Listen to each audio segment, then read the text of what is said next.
الحمدللہ وکفا والصلاة والسلام علی عباده الذین اصطفى اما بعد فاعوذ باللہ من الشیطان الرجیم بسم اللہ الرحمن الرحیم وأحل اللہ البیع وحرم الربا صدق اللہ العظیم رب اشرح لی صدری ویسر لی امری واحلل عقدۃ من لسانی یفقہوا قولی اللہم الہمنا رشدنا واعذنا من شرور انفسنا اللہم ارنا الحق حقا وارزقنا اتباعه وارنا الباطل باطلا وارزقنا اجتنابه اللہم وفقنا لما تحب وترضى اللہم صل وسلم وبارک علی سیدنا ومولانا محمد وعلی آلہ وصحبہ اجمعین آمین یا رب العالمین۔ حضرات، آج کی نشست میں انسداد سود کے حوالے سے بہت سے عنوانات کو جمع کر لیا گیا ہے اور یہ کئی نشستوں کا موضوع بنتا ہے، اگرچہ بار بار اس موضوع پر بیٹھنا بھی آسان نہیں ہے، اس لیے حکم یہی ہے کہ ان تمام پہلوؤں کو آج ہی کی نشست میں سمونے کی کوشش کروں۔ سب سے پہلی بات، جو سب سے پہلا مسئلہ ہے، وہ یہ ہے کہ انسداد سود کا معاملہ جو ہے ہمارے لیے کیوں کر اہم ہے۔ بہت سے منکرات ہیں جو اس وقت پاکستان میں جاری و ساری ہیں، نافذ ہیں، رائج ہیں، لیکن یہ جو منکر ہے اس کی اضافی اہمیت ہے۔ اور کیوں ہے اس کی اضافی اہمیت؟ تو پہلے تو میں چند باتیں اس کے ضمن میں عرض کر دوں۔ دیکھیے، میں جیسے کہ تعارف میں کچھ ذرا مبالغے کے ساتھ بات کی گئی، لیکن ایک بات تو ہے کہ میں طالب علم ہوں معاشیات کا، اور طالب علم ہونے کے ناطے مجھے اس بات کا عام لوگوں سے قدر زیادہ احساس ہے کہ ہمارا حال اور ہمارا مستقبل، اس کی سالمیت کا مدار جن جن باتوں پر ہے، ان میں سود کو آؤٹ لا کرنا اور سود سے نجات حاصل کرنا وہ انتہائی ضروری ہے۔ پاکستان اللہ نے ایک نعمت کے طور پر ہمیں عطا فرمایا، اور پاکستان میں بالکل ابتدا ہی سے سود کے خاتمے کا تذکرہ جاری ہے۔ میں ذرا عرض کروں گا، اس کی بعد میں تفصیل عرض کروں گا، فی الحال تو میں آپ کو صرف اشارتاً بتا رہا ہوں۔ کیوں بالکل شروع سے اس بات کا ذکر ہے؟ اس لیے کہ اس پر ہماری معیشت کا، ہماری معاشرت کا بہت بڑا انحصار ہے۔ دنیا میں جو بڑی بڑی جنگیں ہوئی ہیں اور جتنی بھی تباہیاں آئی ہیں، ان میں جو بھی سمجھدار لوگ ہیں، اہل خرد، اہل دانش، ان کا تقریباً اس پر اتفاق ہے کہ اس کے پیچھے مالی معاملات جو تھے اور مال و دولت کے اوپر قبضہ، یہ سب سے بڑا فیکٹر تھا، موٹیو تھا، جس میں دنیا میں جو بھی جنگیں ہوتی رہی ہیں۔ اور اس کے لیے مال و دولت پر قبضے کے لیے جو انسٹرومنٹ استعمال ہوتا ہے وہ یہ سود کا انسٹرومنٹ ہے۔ جب سے جدید بینکاری نے اپنے پرزے پیدا کیے ہیں اور اس کو جو ہے مزید، آپ کو معلوم ہے، پینیٹریشن حاصل ہوئی ہے معاشروں کے اندر، اس کے بعد سے اگرچہ اس کا ایک پہلو یہ بتایا جاتا ہے کہ یہ انڈسٹریلائزیشن کی ضرورت ہے۔ اگر آپ چاہتے ہیں کہ انڈسٹریلائزیشن ہو، معاشی ترقی ہو، تو اس کے لیے آپ کو بینکوں کی ضرورت پڑے گی، بینکنگ کے نظام کی ضرورت پڑے گی۔ اس کے بغیر انڈسٹریلائزیشن شاید ممکن نہیں ہے۔ یہ اس کا ایک ایجابی پہلو ہے جسے اپنی جگہ اہمیت کے ساتھ بیان کیا جاتا ہے، لیکن دوسرا پہلو یہ ہے کہ جو اکثر و بیشتر مخفی رکھا جاتا ہے کہ یہ سود کے ذریعے سے پوری دنیا کے نظام معیشت کو قابو کر لینا۔ اور یہ وہ چیز ہے کہ جو صرف میں ہی نہیں کہہ رہا، بلکہ یہ وہ بات ہے کہ جو ہر بڑے دانشور، ہر بڑے مفکر نے کہی ہے، اور یہ میں نے چند نام گنوائے تھے ایک خط میں جو میں نے پرائم منسٹر کو لکھا تھا اور ان کی کوٹیشنز ہیں میرے پاس، وہ آپ کو مل جائیں گی اس کتابچے میں بھی جو میں نے لکھا ہے۔ ارسطو سے لے کر، یعنی یوں سمجھ لیجئے 400 برس قبل مسیح سے لے کر تھامس ایکویناس ہو، مارٹن لوتھر ہو، پوپ کلیمنٹ ہو، جون ایڈمز ہوں، ابراہم لنکن ہوں، ایزرا ہیوڈ ہوں، ہینری فورڈ ہوں، اسٹیگلر ہوں، وغیرہ وغیرہ، یہ سب کون ہیں؟ جو دنیا اور عالم کے بڑے بڑے نام ہیں، جو اہل خرد سمجھے جاتے ہیں۔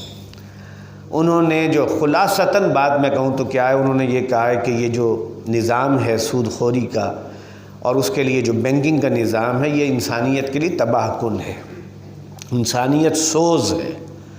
بعضوں نے معاشی سرطان قرار دیا اور اسے ایک شیطانی جال قرار دیا۔ یہ شہادتیں دنیا بھر سے ہیں موجود، چنانچہ ان شہادتوں کے ہوتے ہوئے کوئی شخص بھی منہ کھول کر یہ نہیں کہہ سکتا کہ نہیں نہیں نہیں یہ بات نہیں ہے، بلکہ بات اصل میں کچھ اور ہے، لوگوں کو سمجھ نہیں آئی بات کی۔ ابھی میں نے کوئی دینی حوالہ آپ کے سامنے پیش نہیں کیا، میں تو حوالہ پیش کر رہا ہوں ان کا کہ جنہیں ہم عام طور پر ایڈمائر کرتے ہیں، جن کا نام سلیقے سے لینا بھی ہمیں نہیں آتا۔ دینی اعتبار سے آپ نے آیات سن لی، دل دہلا دینے والی آیات ہیں۔ آج ابھی نماز عشاء کی تلاوت جو تھی اس میں آپ نے سن لی۔ کسی دوسرے گناہ پر اللہ کی طرف سے اس قسم کی وارننگ نہیں ہے، ایسا کوئی لفظ کسی اور گناہ کے لیے نہیں، یا شرک کے لیے ہے جو عقیدے کا مسئلہ ہے۔ تکاد السماوات یتفطرن منہ وتنشق الارض وتخر الجبال ہدا ان دعوا للرحمن ولدا، بہت سخت اسلوب ہے۔ یا پھر اس معاملے کے ضمن میں فَإِن لَّمْ تَفْعَلُوا فَأْذَنُوا بِحَرْبٍ مِّنَ اللَّهِ وَرَسُولِهِ، کوئی دوسری شے ایسی نہیں ہے جو اس کے قریب پھٹکتی۔ اور پھر سب سے بڑھ کر یہ کہ میں آج کل تذکرہ کافی کر رہا ہوں خطبہ حجۃ الوداع کا، اس میں پائی جانے والی جو وزڈم ہے، واقعہ یہ ہے کہ اسے پڑھ کر اسے دیکھ کر عقل ششدر رہ جاتی ہے کہ کیا ایک وزڈم ہے وہ۔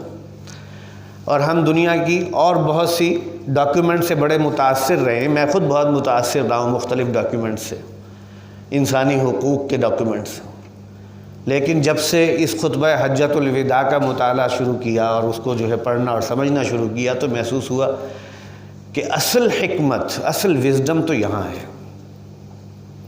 اور اس میں رسول اللہ صلی اللہ علیہ وسلم نے جس بات کی طرف بہت اہمیت کے ساتھ توجہ دلائی ہے انسانی حقوق کی نسبت سے، اور بھی بہت سی باتیں ہیں، وہ کیا ہیں؟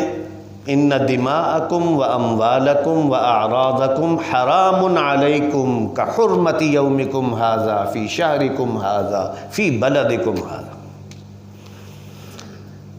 یہ تین پہلو ہیں انسانوں کے، دماء ان کے خون، کسی کی زندگی، لائف، اموال بلونگنگز، مال و دولت، یہ بھی ایک انسان کا ایک حق ہے، رائٹ ہے، اور پھر اس کی عزت اور آبرو، یہ بھی ہر انسان کی عزت اور آبرو محترم ہے۔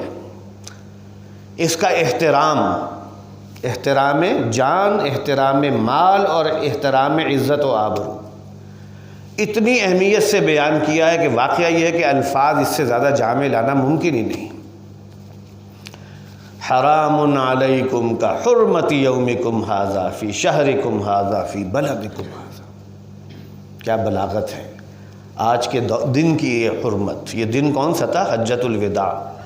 استدار الزمان کہیتی یوم خلق اللہ السماوات والارض، وہ دن۔ شہرکم ھذا، وہ شہر کون سا ہے؟ وہ سب سے محترم مہینہ۔ اور بلدکم ھذا، یہ جو ارض مقدس ہے، سرزمین مکہ ہے، اس سے زیادہ محترم جگہ کوئی نہیں۔ تو جیسے ان کی حرمت ہے ویسے ہی انسانی جان، مال اور عزت و آبرو کی حرمت۔ اور اس ضمن میں رسول اللہ صلی اللہ علیہ وسلم نے مال کی حرمت کی جو وضاحت فرمائی ہے، عجیب بات یہ ہے کہ بہت سے معاملات ہیں مالی، آج کے دور میں اکنامکس جو ہے وہ سارا مالی معاملات سے ڈیبیٹ کرتی ہے، کنزیومر بیہیویئر کیا ہونا چاہیے، پروڈیوسر بیہیویئر کیا ہونا چاہیے، فرم کا بیہیویئر کیا ہوگا، مارکیٹس کیسے چلتی وغیرہ وغیرہ۔ یہ ساری چیزیں وہ ہیں کہ جو اس دور کی کچھ اضافی نکتہ آفرینیاں ہیں۔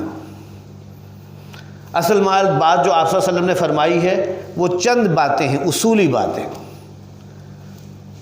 قرض واجب الادا، وہ تمہارے ذمے ہے۔ کسی کا قرض مار لو گے تو تم نے اس کی جو ہے وہ مال پر ڈاکہ ڈالا، اور یہ وہ شے ہے جو اللہ کے ہاں پکڑی جائے گی۔ دنیا میں بھی اس کا محاسبہ، امانت اس کا ذکر آپ نے فرمایا، اس کی ادائیگی، اس کی اہمیت، عطیات کا ذکر آپ نے فرمایا، اور وضاحت سے جو ذکر کیا ہے وہ ہے ربا کا ذکر۔ مال کا سب سے بڑا، یعنی احترام مال کے ضمن میں سب سے بڑی جو بغاوت ہو سکتی ہے، سب سے بڑا حکم عدولی کا معاملہ ہو سکتا ہے، وہ کون سا ہے؟ ربا کا معاملہ۔ چنانچہ جو الفاظ ہیں وہ بڑے ہی اہم ہیں، جامع ہیں۔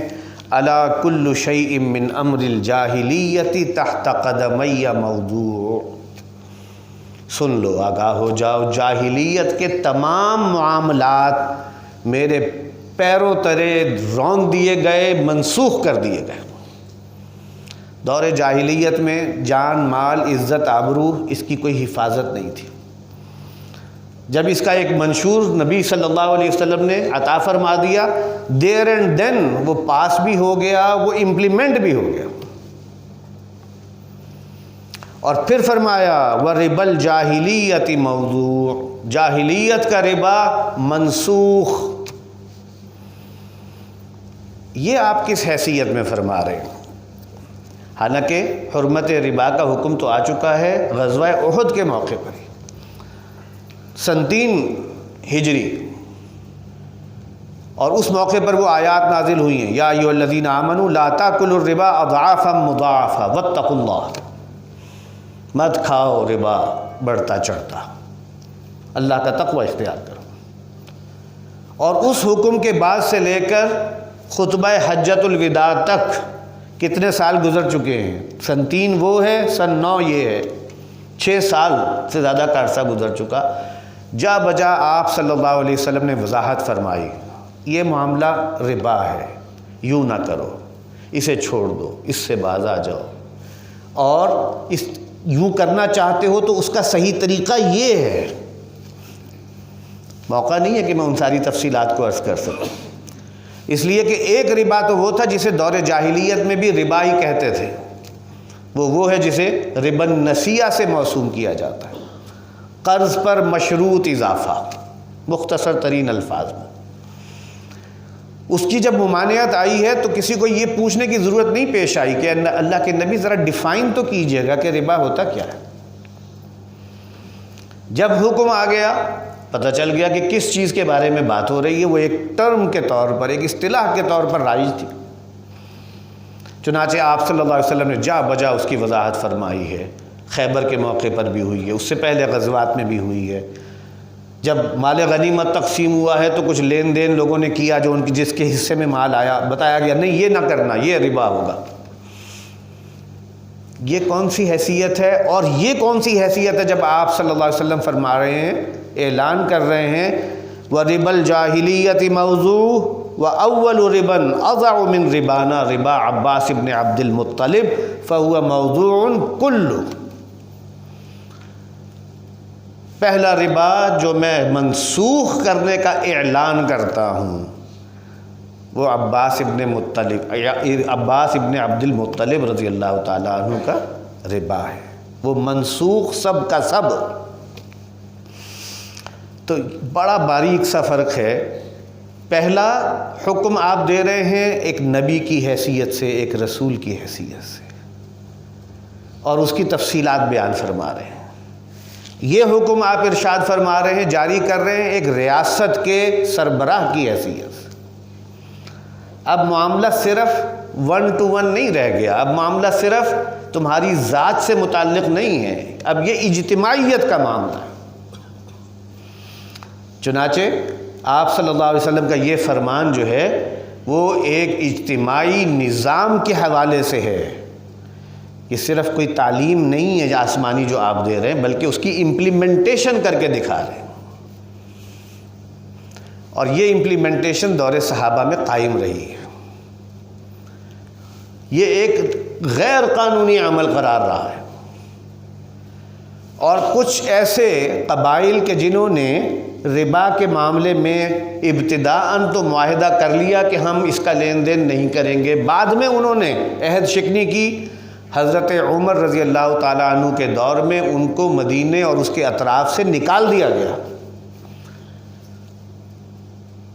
جو بھی ان کے جرائم نظر آتے ہیں، ان میں سب سے نمایاں بات جو ملتی ہے تاریخ کی کتابوں میں وہ یہی ہے کہ انہوں نے ربا میں پھر دوبارہ اپنا کاروبار ربا کا شروع کر دیا، لوگوں کو پھر پیسے دے کر اور جکڑنے لگے قرضوں۔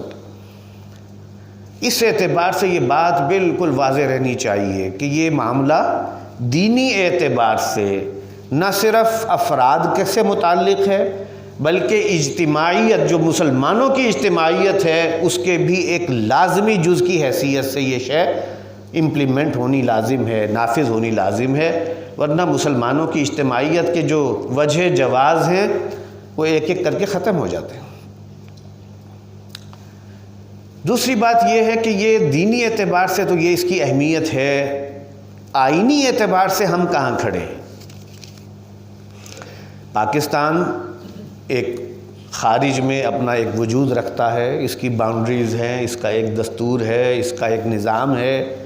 ہم سب نے چاہے وہ ایکسپریسڈ وے میں ایکسپلیسٹلی اس کے دستور کے اوپر حلف اٹھایا یا نہیں اٹھایا، امپلائیڈ تو سبھی اٹھائے ہوئے ہیں اس دستور کی وفاداری کا۔ تو کیا دستور پاکستان جو ہے وہ ہمیں اس حوالے سے کچھ، ہمیں اس مسلمانی زندگی گزارنے کی کوئی مواقع دیتا ہے یا نہیں دیتا؟ اس بارے میں بھی ذرا اچھی طرح سے سمجھ لیجئے کہ یہ ہمارا صرف دینی حق ہی نہیں ہے، ایمانی حق ہی نہیں ہے کہ ہم سود سے پاک ایک معاشرہ تشکیل دیں، بلکہ یہ ہمارا آئینی اور قانونی ایک حق بھی ہے۔ بڑی عجیب بات ہے یہ، یعنی آج اگر ہم ہر طرف سے سودی نظام میں گھرے ہوئے ہیں اور سود کی جکڑ بندیوں میں اتنے پکڑے گئے ہیں کہ اس وقت ہمیں سود کی رقم ادا کرنے کے لیے بھی سودی قرضے لینے پڑ رہے ہیں۔ انتہا یہ ہے، کہاں سے کھائیں، کہاں سے ڈیولپمنٹ کے لیے پیسے لائیں، یہ تو بڑی آگے کی چیزیں ہیں۔ سود کی ادائیگی کے لیے بھی سودی قرضے لینے پڑ رہے ہیں، اور مجبور ہو کر ایسی ایسی شرحوں پر لینے پڑ رہے ہیں کہ جن کا پوری دنیا میں کوئی مثال نہیں ہے، اتنی اونچی شرحوں کے اوپر۔ یہ اس کے اندر ایک مزید درد انگیزی اور دردناکی ہے۔ تو آئین پاکستان کیا کہہ رہا ہے، میں اس بارے میں بھی عرض کر دوں چند باتیں۔ دیکھیے، آئین جو ہے 1956 کا آئین، 1962 کا آئین اور پھر 1973 کا آئین، ان تینوں آئینوں میں، اس وقت تو 1973 کا آئین رائج ہے، ان تینوں آئینوں میں دستور کے اندر ربا کے خاتمے کی شقیں موجود رہی ہیں۔ آئین کے اندر، چلیے پچھلے آئین تو منسوخ ہو گئے، میں آخری آئین کی ذرا تفصیل آپ کے سامنے رکھ دوں، اس لیے کہ اس وقت جو ہم بیٹھے ہوئے ہیں یہ کوئی صرف خون گرمانے کے لیے نہیں ہے، یہ ہم سب کے سب اس مشن کے کارندے ہیں، ورکرز ہیں، لہٰذا اس حیثیت میں ہمارے پاس کچھ فیکٹس اینڈ فگرز ہونے چاہیے۔ آگے کسی کو کنونس بھی کرنا ہے، بتانا بھی ہے، تو ہمیں معلوم تو ہو کہ کیا اصل مسئلہ ہے کیا۔ آئین پاکستان کی اگر آپ مطالعہ کریں، ایسے تو یہاں پر بہت سے لوگ ہوں گے جو اچھی طرح سے اس کا مطالعہ کیے ہوئے ہوں گے، میں قانون کا اسٹوڈنٹ نہیں ہوں، لیکن پھر بھی اس سود کے معاملے کی وجہ سے، ربا کے معاملے کی وجہ سے آئین کو بھی پڑھنا پڑتا ہے۔ لگ بھگ 280 کے قریب شقیں ہیں آئین میں، اور آئین میں 3 جگہوں پر اسلامی قوانین اور اسلامی طرز معاشرت کا ذکر موجود ہے بڑی وضاحت کے ساتھ، جس کو دیکھ کر دل باغ باغ ہو جاتا ہے کہ ہمارا آئین تو پورے طور پر اسلامی ہے۔ اور اس بات کو جو ہے یہ تعجب ہوتا ہے کہ اتنا کچھ آئین میں موجود ہے، اس کے باوجود کیا وجہ ہے کہ ہمیں ہمارا یہ آئینی حق نہیں میسر۔ آئین میں سب سے پہلے تو یہ نوٹ کر لیجئے کہ اس کا جو 2A ہے، جس کے اندر آبجیکٹیو ریزولوشن ہے، وہ بڑا واضح ہے۔ قانون سازی کتاب اللہ اور سنت رسول کے مطابق، بڑی اہم بات ہے، تمام قانون یہی ہونے چاہیے۔ اس کے بعد آپ آگے چلیں تو 29 جو ہے، کلاز 29 to 40، یہ کون سے ہیں؟ انہیں کہا جاتا ہے پرنسپلز آف پالیسی، حکمت عملی کہہ لیجئے آپ ان کے مطابق، جس کا مطلب یہ ہے کہ جو بھی حکومت اور ریاست ہوگی وہ اپنا جو بھی ذمہ داریاں ہیں وہ ادا کرے گی، اور اس میں اس کے پیش نظر یہ مقاصد ہوں گے، یہ اہداف ہوں گے، اور اس کی یہ حکمت عملی ہوگی۔ اس میں 31 جو ہے، 29 سے 40 تک یہ ہے، اور 31 کیا کہہ رہا ہے؟ میں ایک جملہ اس میں سے پڑھ کے سنا دیتا ہوں۔ Steps shall be taken to enable the Muslims of Pakistan individually and collectively to order their lives in accordance with the fundamental principles and basic concepts of Islam, and to provide facilities whereby they may be enabled to understand the meaning of life according to the Holy Quran and Sunnah۔ ایسے اقدامات کیے جائیں گے کہ جو ہمارے یعنی یہاں کے باشندوں کو انفرادی طور پر بھی اور اجتماعی طور پر بھی اپنی زندگیاں اسلام کے سنہرے اصولوں کے مطابق بسر کرنے کا موقع ہوگا، یہ آئین کہہ رہا ہے۔ اسی پرنسپلز آف پالیسی کے اندر آگے اور بہت سی باتیں بھی ہیں۔ ایک کلوز آتی ہے جسے 38 کہا جاتا ہے، اس کے آگے 6 سب کلوزز ہیں۔ 38 کیا کہہ رہی ہے؟ پروموشن، اس کا ٹائٹل ہے promotion of social and economic well being of the people, لوگوں کی معاشرتی اور معاشی ویل بینگ، فلاح و بہبود کو مزید فروغ دینا، اس کو ترقی دینا، فروغ دینا۔ اور اس کے ضمن میں 6 اقدامات کی تجویز کی گئی ہے، اور اس میں سے ایک کیا ہے کہ the state shall eliminate ربا as early as possible۔ State کی ذمہ داری ہے یہ کہ وہ ربا کا خاتمہ کرے گی، جتنی جلدی ممکن ہو سکے گا اس کا خاتمہ کیا جائے گا۔ اس اعتبار سے یہ ذمہ داری اسٹیٹ کی بھی ہے کہ وہ ایسے اقدامات کرے جس سے ربا کا جتنی جلدی خاتمہ ممکن ہے وہ ہو سکے۔ گویا ربا کوئی بری شے ہے، ربا کوئی ایسی چیز ہے کہ جو economic and social well being کے خلاف ہے، تبھی اس کا خاتمہ ہے نا۔ اگر یہ کوئی بری شے نہ ہو تو اس کے خاتمے کی ضرورت کیا ہے؟ اس کے بعد آپ آگے آ جائیں اور 227 پہ چلے جائیں سیدھے۔ 227 کا اور 228، 229 اینڈ 230، یہ سب کے سب جو پروویژنز ہیں، اس کا ٹائٹل ہے اسلامک پروویژنز۔ یہ وہ پروویژنز ہیں آئین کی جو اسلام کو انشور کر رہی ہیں، اسلامی اقدار، اسلامی تعلیمات۔ چنانچہ میں 1-2 پڑھ کے آپ کو صرف بریفلی بتا دیتا ہوں کہ کتنی نمایاں اور اہمیت کے ساتھ اس بات کو آئین میں درج کیا گیا ہے۔ 227 ہے provisions relating to the holy Quran and sunnah. مآخذ کون سے ہیں، مصادر کون سے، ان کے ضمن میں provisions. All existing laws shall be brought in conformity with the injunctions of Islam as laid down in the Holy Quran and Sunnah۔ اندازہ کریں جتنے بھی اس وقت موجودہ قوانین ہیں ان سب کو اسلام کے قرآن اور سنت کے تابع کیا جائے گا، اس سے موافق بنایا جائے گا۔ In this part referred to as the injunctions of Islam, and no law shall be enacted which is repugnant to such injunctions۔ کوئی ایسا قانون نہیں بنایا جائے گا جو قرآن اور سنت کی تعلیمات کے منافی ہو، اس سے متصادم ہو، بلکہ صحیح لفظ ہے متصادم۔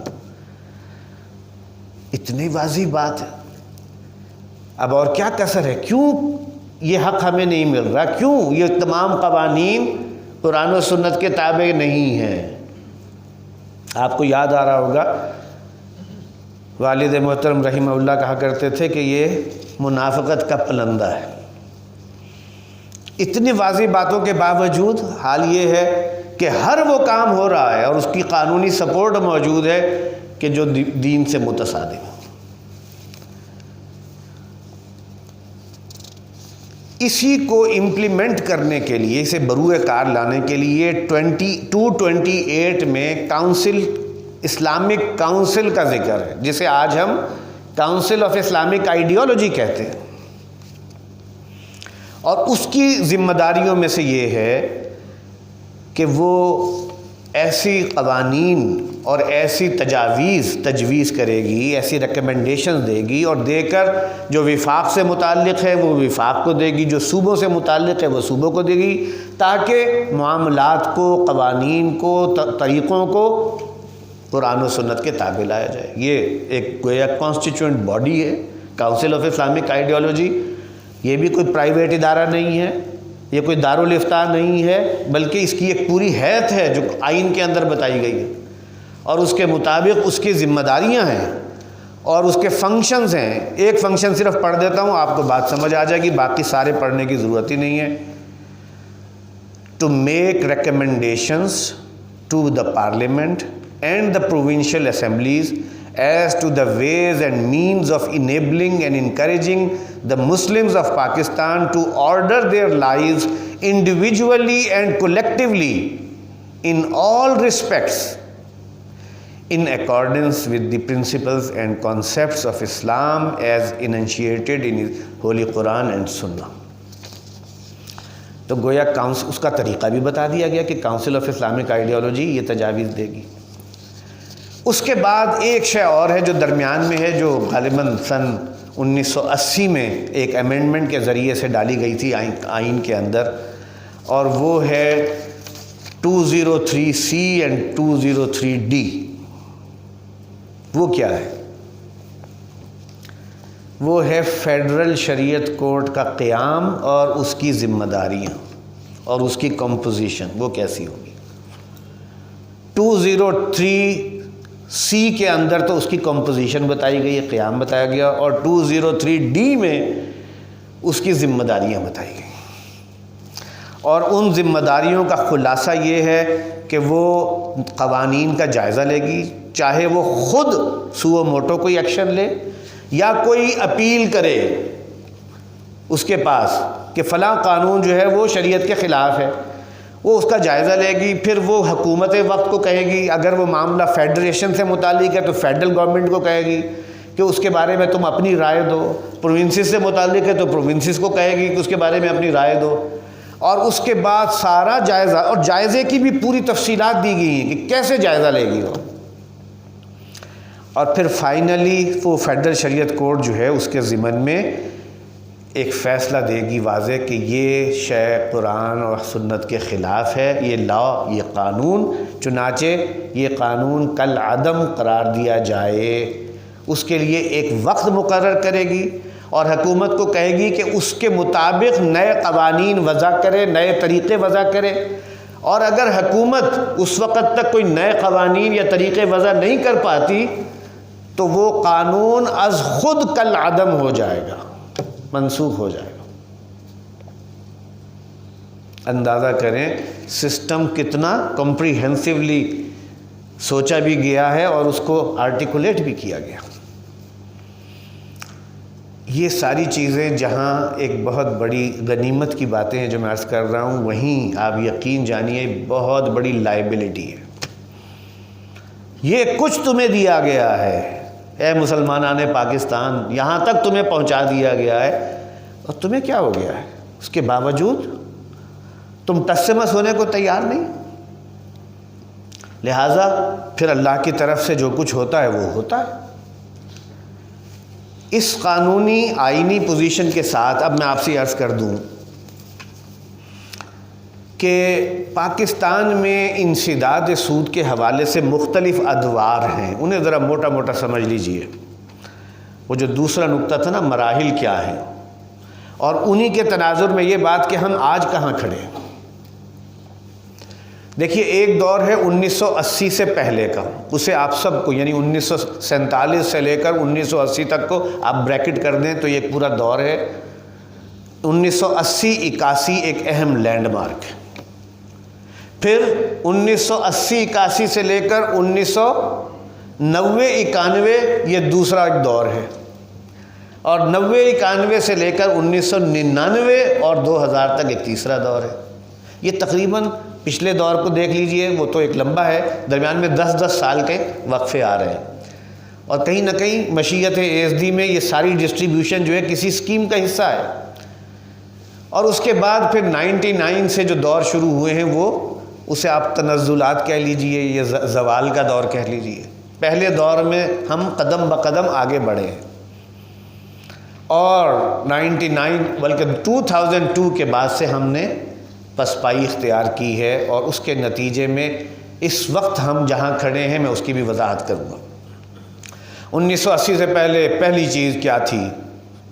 قائد اعظم کا وہ سٹیٹمنٹ جو انہوں نے اسٹیٹ بینک کی عمارت کے اوپر لکھا ہوا ہے، اس کی عمارت کی جب اناگریشن ہوئی ہے تو انہوں نے ایک تقریر کی ہے۔ حیرانی ہوتی ہے وہ تقریر پڑھ کر کہ وہ ایک سیکولر مائنڈڈ شخصیت ہم سمجھتے ہیں، انہیں دین کا نہیں پتہ تھا، وہ دین کے طالب علم نہیں تھے، ہر شخص جانتا ہے۔ اس کے باوجود معاشیات کے ضمن میں ان کے الفاظ اتنے پرٹیننٹ ہیں، اتنے ٹو دی پوائنٹ ہیں، تعجب ہوتا ہے کہ یہ ویژن کہاں سے آیا تھا۔ واضح طور پر کہ جو نظام مالیات کا اور معیشت کا مغرب نے ہمیں دیا ہے، اس نے سوائے تباہی اور بربادی کے کچھ نہیں دیا۔ ہمیں اپنی ڈیسٹینی خود بنانی ہے، اور اس کے لیے اپنے اصولوں کے مطابق اپنا نظام وضع کرنا ہے، اور اس کے ریسرچ ڈپارٹمنٹ کو ایڈریس کیا ہے۔ میں آپ کی کاوشوں کو منتظر رہوں گا کہ وہ سامنے آئیں اور اپنے اصولوں کے مطابق اپنا نظام مالیات استوار کریں۔ اس کے بعد پھر انہیں تو موقع نہیں ملا، اور پھر ہم نے بھی نہیں خاص توجہ دی۔ مسلمانوں نے پاکستان کو اپنی اپنی پڑی ہوئی تھی کہ معاشی اپنی ذاتی معاش کی فکریں تھیں، لہٰذا ہر کوئی اپنے چکروں میں ہی رہا۔ اس کے بعد پھر آئین سازی کے مراحل آئے، تو میں نے آپ سے عرض کر دیا 56 کا آئین بھی، 62 کا آئین بھی، 73 کا آئین بھی، تینوں میں یہ موجود۔ 73 سے پہلے ایک مرحلہ اور آ گیا، اور وہ یہ کہ 1962 میں یہ council of Islamic ideology constituted ہوئی ہے، جس کا میں نے 227 228 کے حوالے سے ذکر کیا۔ اس کو جو ذمہ داریاں دی گئی تھی اس کی نسبت سے 1969 میں، دسمبر 1969 میں کاؤنسل آف اسلامک آئیڈیالوجی نے ایک ریزولوشن پاس کی ہے۔ اس کے پاس اور کوئی اختیار نہیں تھا، امپلیمنٹیشن کا اختیار نہیں تھا، ریزولوشن پاس کی، اور اس ریزولوشن میں یہ لکھا ہوا تھا کہ ربا and interest are one and the same thing, یہ ایک ہی چیز ہے، اور یہ قرآن و سنت کے خلاف ہے۔ لہذا وہ ریکمنڈیشن انہوں نے پارلیمنٹ کو پیش کر دی کہ چونکہ یہ ایک ہی چیز ہے، لہذا ربا کے خاتمے کی ذمہ داریاں ادا کی جائیں، آئینی ذمہ داریاں۔ اور اس میں اسلامی ڈھانچے میں ڈالنے کی بھی تلقین کی گئی کہ نظام معیشت کو اسلامی ڈھانچے میں ڈالا جائے۔ کمرشل انٹرسٹ ربا ہے، یہ بھی کہہ دیا گیا۔ اس کے بعد پھر خاموشی۔ 1977 میں آپ کو معلوم ہے ایک آرمی کو ہوا، ملٹری کو ہوا، اس کے نتیجے میں ایک نئی گورنمنٹ آئی، ملٹری ڈکٹیٹرشپ تھی، اس نے اسلام کا پرچم اپنے ہاتھ میں تھام لیا۔ چنانچہ کچھ اقدامات اسلامائزیشن کے ضمن میں کیے گئے۔ 1977 میں ہی اسی کاؤنسل آف اسلامک آئیڈیالوجی کو کہا کہ جناب آپ کا ایک ریزولوشن پڑا ہوا ہے کہ ربا انٹرسٹ ربا ہے، آپ ایسے کیجئے، اس کی ضمن میں ایک مالیاتی نظام کیسے چلے گا ایک رپورٹ بنائیں، اور اس کے لیے آپ کو 3 سال کا ٹائم دیا جاتا۔ 3 سال میں محنت کر کے، اب چند نام بھی میں اس لیے ذکر کروں گا تاکہ جو ہمارے محسن ہیں ان کا نام ہم یاد کریں، ان کے حق میں دعا کریں، اور کچھ نام ایسے بھی میں لینا چاہوں گا کہ جن کے لیے خاص طور پر اللہ تعالیٰ سے دعا کریں کہ یا اللہ ان کے ساتھ جو بھی معاملہ فرما، لیکن ہمارے لیے انہوں نے پاکستانی ہونے کی حیثیت سے ہمارے لیے کوئی خیر کا معاملہ نہیں کیا۔ تو جسٹس تنزیل الرحمان صاحب اس وقت کاؤنسل آف اسلامک آئیڈیالوجی کے چیئرمین تھے۔ انہوں نے محنت کی، والد محترم رحمہ اللہ سے ان کا بڑا تعلق تھا، اور یہاں پہ بھی وہ تشریف لاتے تھے، اور 1980 میں ایک بڑی جامع رپورٹ بنائی جس میں گورنمنٹ ٹرانزیکشنز کیسے ہوں گی، بینکنگ سسٹم کیسے چلے گا، انٹرنیشنل ٹرانزیکشنز کیسے ہوں گی، اور پھر زکوٰۃ اور عشر کا کیا معاملہ وغیرہ وغیرہ، پوری رپورٹ جو ہے تیار کی۔ یہ پہلا باضابطہ ڈاکیومنٹ ہے جو اس کام کے لیے وجود میں آیا کہ سود اگر ختم کیا جائے تو اس کے متبادل اثاثات کیا ہوں گی اور نظام کیسے چلے گا۔ وہ رپورٹ اتنی پسند کی گئی دنیا بھر میں، اس کا چرچا اتنا ہوا کہ کنگ عبدالعزیز یونیورسٹی نے اس کا عربی میں ترجمہ کروایا۔ اس سے پہلے اس طرح کا کوئی ڈاکیومنٹ وجود میں نہیں آیا تھا۔ یہ الگ بات ہے کہ اس رپورٹ میں کچھ خامیاں تھیں جس کا رپورٹ لکھنے والوں کو بھی احساس تھا، اور انہوں نے اس کا بھی ذکر کر دیا تھا کہ یہ ہم انٹرم پیریڈ کے لیے تجاویز دے رہے ہیں۔ بہرحال وہ رپورٹ لے کر صدر پاکستان کو پیش کر دی انہوں نے 1980 میں۔ اس کے مطابق ایک نیا بینکنگ کا نظام، آپ لوگوں کو جو سینئر ہیں وہ جانتے ہیں، پی ایل ایس اکاؤنٹس وغیرہ وغیرہ شروع ہو گیا۔ لیکن 1 سال کے اندر اندر یہ احساس ہوا کاؤنسل کو کہ ہم نے جن چیزوں کو بہت ہی عبوری مدت کے لیے الاؤ کیا تھا، سارا ڈیرا انہی پر جما لیا گیا ہے، اب سارا انحصار انہی چیزوں پر ہو رہا ہے، لہٰذا انہوں نے ایک ریوائزڈ رپورٹ اگلے ہی سال پیش کر دی کہ یہ کام غلط ہو رہے ہیں، اور اس کے اندر فلاں طریقے جو اختیار کیے گئے ہیں یہ بھی ربا ہی ہے۔ یہ گویا اب انسٹیٹیوشنل لیول پر، ڈاکومنٹیشن کے لیول پر ہمارے سامنے کام آنے شروع ہو گیا۔ بہرحال ضیاء صاحب نے یہ فیڈرل شریعت کوڈ قائم کی 1980 میں، لیکن 10 سال کے لیے اس پر پابندی لگا دی کہ یہ فائنینشیل میٹرز اور فسکل میٹرز پر کوئی ورڈکٹ نہیں دے سکتے۔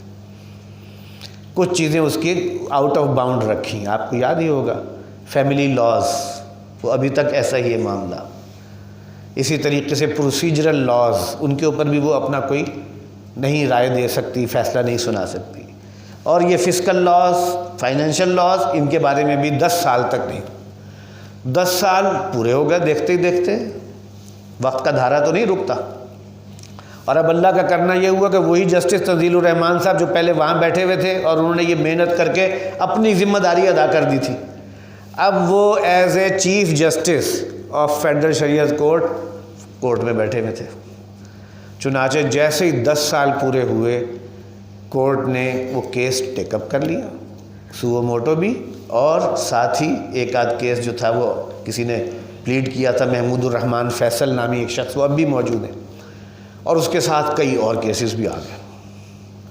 کورٹ نے پھر کارروائی شروع کر دی۔ اب تو یہ ایک آئینی کورٹ ہے، اس کے فیصلے کی آئینی حیثیت ہے، کانسٹیٹیوشن میں اس کی پوری پروویژن میں نے آپ کو بتا دی، 203(c)(d) یہ سب کے سب کس سے بحث کر رہی ہیں؟ فیڈرل شریعت کورٹ سے۔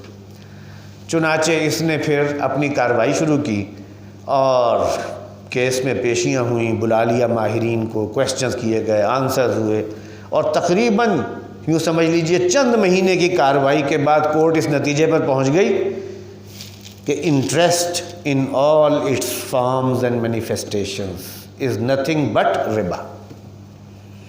چنانچہ 1990 میں یہ فیصلہ آ گیا کہ یہ 22 قوانین جن میں انٹرسٹ کا کوئی قانون ضابطہ بیان ہوا ہے، سی پی سی کے یہ 22 کے 22 قوانین کل عدم ہو جائیں گے 30 جون 1991 تک۔ یہ وہ طریقہ تھا جو آئین نے اس کورٹ کو خود دیا ہوا تھا۔ تو ایک طرح سے دوڑے لگ گئیں ہر طرف کہ اب کیا ہوگا۔ سب سے زیادہ فکر ان کو کہ جن کے مفادات پر سب سے پہلی زد پڑتی ہے، وہ جیسے قرآن مجید نے کہا ہے نا کہ الذین یاکلون الربا لا یقومون الا کما یقوم الذی یتخبطہ الشیطان من المس ذلک بانہم قالوا انما البیع مثل الربا۔ یہ تو ایک ہی چیز ہے، ان میں فرق کیا ہے؟ ایک کو انہوں نے حلال کہہ دیا، ایک کو حرام کہہ دیا، عجیب دین ہے بھائی۔ چنانچہ وہ سب بھاگ دوڑ میں پڑ گئے، اور جب وہ امپلیمنٹیشن کی ڈیٹ آنے لگی تو اس کے خلاف حکومت وقت بھی اپیل میں چلی گئی اور بینکس بھی اپیل میں چلے گئے۔ اس کی اپیل کہاں ہوتی ہے؟ فیڈرل شریعت کورٹ کے فیصلے کے خلاف اپیل وہ ہوتی ہے سپریم کورٹ کے شریعت اپیلیٹ بینچ میں۔ چنانچہ ایک اپیل دائر کر دی، جو فیصلہ تھا وہ امپلیمنٹ نہیں ہو سکا۔ اب کیا ہوا؟ یہ اب اس کے بعد 2-3 کام ایسے ہوتے ہیں کہ جو آپ کو دکھانے کے لیے کہ اصل میں ہم بڑے سنجیدہ لوگ ہیں، ہم کچھ کرنا چاہتے ہیں، مسئلہ یہ ہے کہ ابھی ہماری تیاری نہیں۔ چنانچہ ایک طرف اس کے خلاف اپیل میں چلی گئی تو دوسری طرف کمیشنز بنا دیے، commission for Islamisation of economy. پہلا کمیشن بنایا آئی اے حنفی، یہ ایک گورنر تھے Imtiaz A Hanafi, State Bank of Pakistan کے گورنر، ان کی سربراہی میں 1992 میں اس کمیشن نے بھی اپنی رپورٹ پوری کی پوری تیار کر کے دے دی کہ اگر اسلامائز کرنا ہے پورے نظام کو تو یہ ایک ہماری رپورٹ ہے۔ پھر مسئلہ بن گیا، اب کیا کریں؟ اس رپورٹ کو دبا لو گئی، کسی طرح سے سامنے ہی نہ آنے دو، وہ دبا لی گئی۔ اچھا، اب میں یہاں عرض کر دوں، تحریک انسداد سود ہے، یہ سارا مرحلہ سود کے انسداد سے متعلق ہے۔ جہاں 1980 میں وہ رپورٹ آئی ہے، آپ اٹھا کر میثاق 1981 دیکھ لیجئے، اس رپورٹ کا پورا خلاصہ، اس پر کمنٹ میثاق میں چھپا ہوا ہے۔ وہ ایک ہوتا ہے نا بیدار ذہن ہے جو دیکھ رہا ہے، تو ڈاکٹر صاحب رحمہ اللہ نے ان چیزوں کو کبھی اگنور نہیں کیا جو کچھ خارج میں ہوتا تھا، اور اس کی حسن و قبح کے تمام پہلو اس کے اوپر جو ہے تبصرہ موجود 1981 میں، اپریل 1981 کا میثاق۔ اس کے بعد جو مرحلہ ہوا اس کے خلاف اپیل میں چلے گئے تو زبردست قسم کی جو ہے وہ ایک پریس ریلیز آ رہی ہے ان کے خلاف۔ یہ کیا ہو رہا ہے؟ اللہ سے جنگ جاری رکھنا چاہتے ہیں۔ پھر 1992 کی رپورٹ آئی ہے، وہ شائع نہیں ہو رہی ہے، تو اس کے خلاف بھی ڈنکے کی چوٹ پر برسر ممبر کہ اس پر قوم کا پیسہ لگا ہوا ہے، یہ رپورٹیں سامنے کیوں نہیں لائی جاتی؟ اس کے بعد پھر ایک اور مرحلہ آ گیا 1997 کا، ایک بہت بڑا مینڈیٹ مل گیا دوبارہ مسلم لیگ کو، آپ کو معلوم ہی ہے، تو ایک پوری مہم چلائی گئی 1997 میں، کارڈز چھاپے گئے، احتجاجی مظاہرے ہوئے، اور اس کے اندر ایک ہی مطالبہ ہے کہ اپنی اپیل واپس لو اور سود کے نظام سے ہماری جان چھڑاؤ، اور جو بھی متبادل رپورٹیں ہیں اس میں کیا صحیح ہے کیا غلط ہے وہ دیکھتے رہیں گے، وقت کے ساتھ ساتھ انہیں امپلیمنٹ کرو۔ چنانچہ حکومت پھر کارنر ہو گئی، پھر ایک اور کمیشن بنا دیا۔ اب یہ کمیشن تھا راجہ ظفر الحق کمیشن۔ سر میں ٹھیک کہہ رہا ہوں نا؟ آپ کو تو کچھ چیزیں یاد ہوں گی۔ راجہ ظفر الحق کمیشن، اور اس نے بھی کام کیا، اور میں حیران ہوں، بہت وقتی کام ہے۔ صرف یہی نہیں ہے کہ انہوں نے اس مالیاتی نظام کا خاکہ اثر نو استوار کیا، بلکہ نئے آنے والے مسائل کو بھی ایڈریس کیا، اور ایک پروہیبیشن آف ربا ایکٹ اس کے اندر تجویز کر دیا کہ اس طریقے سے پریزیڈنشل آرڈر کے تحت یہ ایکٹ جو ہے امپلیمنٹ ہو سکتا۔ اور اس کے بعد اور بہت سی تجاویز ہیں، 50 سے زیادہ جو ہیں وہ ریکمنڈیشنز ہیں اس کی، لیکن کچھ پیش رفت نہیں ہوئی، یہاں تک کہ 1999 آ گیا، اگلا جو دہائی آ گئی۔ نواز شریف صاحب کی حکومت رخصت ہو گئی، مشرف صاحب تشریف لے آئے۔